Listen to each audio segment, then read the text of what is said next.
मिरु दुलाराय बर' फरायसा आफाद आरो जिल्ला दुलाराय बर' फरायसा आफादनि बिथोन बायदियै दिनै 2 मार्च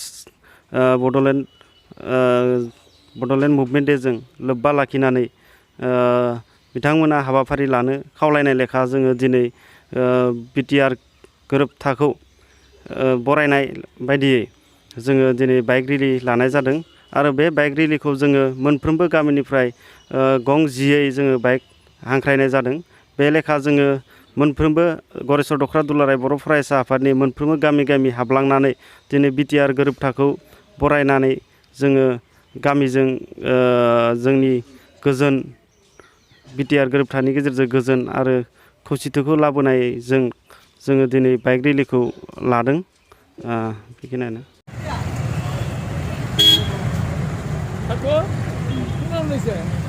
नि बिथोन बायदियै 2 मार्च थांनाय समफोराव जों बेखौ बड'लेण्ड सोमावसारनाय सान हिसाबै फालिबोदोंमोन एबा खुंबोदोंमोन। नाथाय थांनाय 2020 मायथाइनि 24 जानुवारियाव जे सोमावसारारि हान्जा आरो एनडिएफबिनि मोनब्रै ग्रुपजों जे मोनसे गोजोन बर' गोरोबथा बिटिआर सुक्ति जाबाय।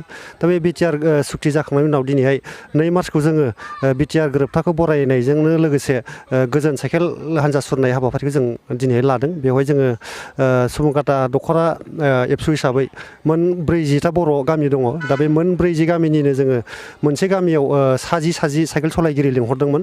दा बे सा 10 साइकेल सलायगिरि हिसाबै 40 गामियाव 400 आइजोफोर आरो हौवाफोर साइकेल सलायदोंमोन। दा बे साइकेल सलायनायनि जोबनायाव जोङो बेवहाय मोनसे गेवलां मेल हाबाफारि लादों। बे गेवलां मेल हाबाफारिखौ जोङो आमलायगुरि इउनिट एबसुनि सिङावनो थानाय गोजोन फोथार, बे गोजोन फोथाराव जों लानाय जादों।